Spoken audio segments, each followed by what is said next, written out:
নমস্কার বন্ধুরা, কেমন আছেন সবাই? আশা করি সবাই ভালো আছেন। চলে এলাম নতুন একটা পিঠার রেসিপি নিয়ে। আজকের রেসিপি হলো গোকুল পিঠা।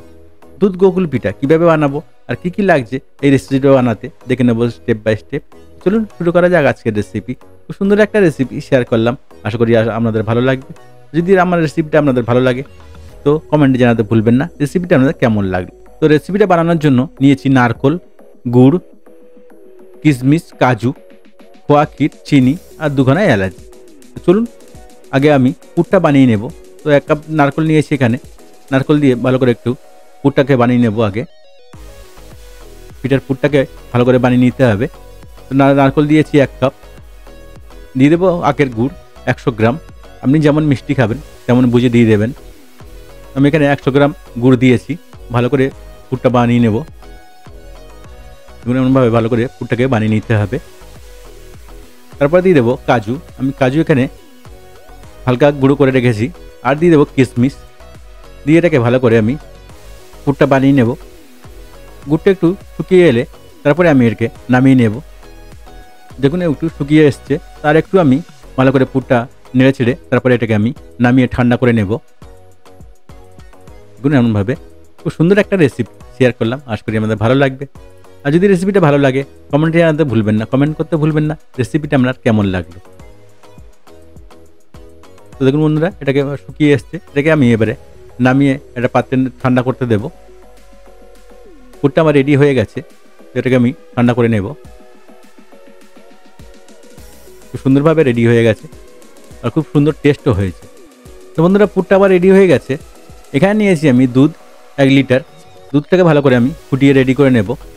দুধ গোকুল পিঠা বানাবো যেহেতু, তো দুধটাকে ফুটিয়ে ভালো করে আমি মোটা করে নেব। তো দিয়েছি এলাচ 2খানা। দুধটাকে ভালো করে আমি ফুটিয়ে নেব। দুধটা একটু ফুটে গেলে এখানে দিয়ে দেবো চিনি। আপনি চাইলে গুঁড়ও দিতে পারেন, তো আমি চিনি দিয়েছি সাদা হওয়ার জন্য। তো আমি চিনি এখানে 150 গ্রাম দিয়েছি। আপনি যেমন মিষ্টি খাবেন তেমন চিনিটা দিয়ে নেবেন। তো বন্ধুরা, আমি এটাকে ভালো করে ফুটিয়ে রেডি করে নেব। তো এটা ফুটতে থাকবে, আমি এর ডোটা বানিয়ে নেব। তো ডোটা বানানোর জন্য আমি এখানে একটা ফ্রাই প্যান নিয়ে নিয়েছি। দিয়েছি 1 কাপ জল। জলটা একটু গরম হলে দিয়ে দেবো লবণ স্বাদ মতো। দিয়ে এখানে দেবো 1 কাপ চালের গুঁড়ো। দেখুন চালের গুঁড়ো দিয়ে আমি বানিয়েছি, তো একটা দিয়ে দেবো। জলটা একটু ভালো করে ফুটে গেলে দিয়ে দেবো 1 কাপ চালের গুঁড়ো। চালের গুঁড়ো দিয়ে ভালো করে ডোটা আমি বানিয়ে নেব।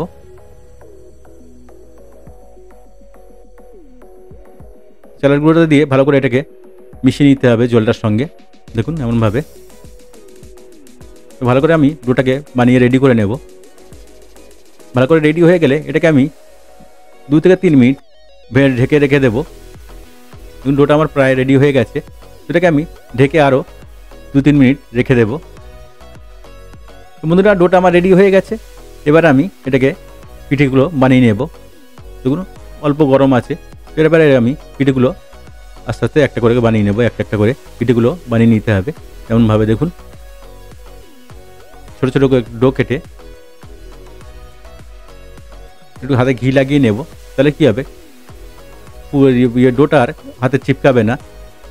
তবে আমি ছোটো ছোটো ডো কেটে নিয়ে এটাকে হাতে পাক দিয়ে নিয়ে একটা ছোটো যে বাটির সাইজে করে নেব, খুরির মতো করে এটাকে পুরগুলো ভরে তারপরে একটু গোল গোল করে নেব। দেখুন কত সুন্দর দেখতে লাগবে। যত সুন্দর দেখতে লাগবে খেতেও খুব মজার লাগবে। অবশ্যই বাড়িতে ট্রাই করবেন। আর যদি বাড়িতে ট্রাই করেন কমেন্টে জানাতে ভুলবেন না রেসিপিটা আপনার কেমন লাগলো। তেমনভাবে সবগুলোকে আমি রেডি করে নেব পিঠেগুলো।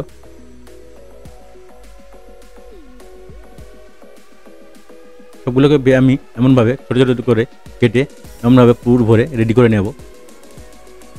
বন্ধুরা, খুব সুন্দর একটা রেসিপি শেয়ার করলাম। আশা করি আপনাদের ভালো লাগবে।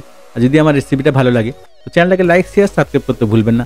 আর নতুন নতুন রেসিপি দেখতে চ্যানেলটাকে সাবস্ক্রাইব করে রাখুন আর বেল আইকনটাকে অলে সেট করে রাখুন। তাহলে কী হবে, আমি যখনই নতুন নতুন রেসিপি ছাড়বো নোটিফিকেশনটা আপনার কাছে আগে পৌঁছে যাবে।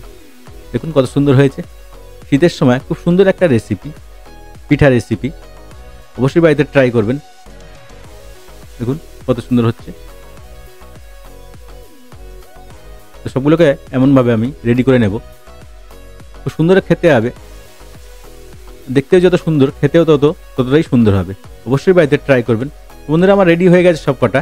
এবার আমি এগুলোকে সিদ্ধ করে নেব 10 থেকে 15 মিনিট দুধে দিয়ে।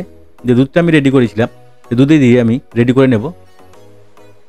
দেখুন কত সুন্দর হয়েছে, খুব সুন্দর দেখতে হয়েছে। গোকুল পিঠা আপনি অনেক রকম বানাতে পারেন, তো একটা নতুন ডিজাইন, অবশ্যই বাড়িতে ট্রাই করবেন। দেখুন দুধটা আমার রেডি হয়ে গেছে ফুটিয়ে। এবারে আমি এটাকে দিয়ে পিঠেগুলো দিয়ে আমি 10 থেকে 15 মিনিট এটাকে ফুটিয়ে নেব ভালো করে। দেখুন এমনভাবে দিয়ে সব কটা দিয়ে একসঙ্গে ফুটিয়ে নেব। তাহলে কী হবে, দুধগুলো পিঠের মধ্যে ঢুকে যাবে আর দুধটাও মোটা হয়ে যাবে, খেতেও খুব মজা লাগবে। দেখুন দেখুন বন্ধুরা কত সুন্দর হয়েছে। আমার পিঠেগুলো রেডি হয়ে গেছে। এবার এটাকে আমি নামিয়ে ঠান্ডা করে নেব। খুব সুন্দর একটা রেসিপি, অবশ্যই বাড়িতে ট্রাই করবেন। আর যদি বাড়িতে ট্রাই করেন তো কমেন্টে জানাতে ভুলবেন না রেসিপিটা আপনাদের কেমন লাগলো। আরও সব নতুন নতুন রেসিপি দেখতে অবশ্যই চ্যানেলকে সাবস্ক্রাইব করে রাখুন আর বেল আইকনটাও অলে সেট করে রাখুন। তাহলে কী হবে, আমি যখনই রেসিপি ছাড়বো নোটিফিকেশনটা আপনার কাছে আগে পৌঁছাবে। পুরো ভিডিওটা দেখার জন্য ধন্যবাদ বন্ধুরা। ভালো থাকবেন, সুস্থ থাকবেন।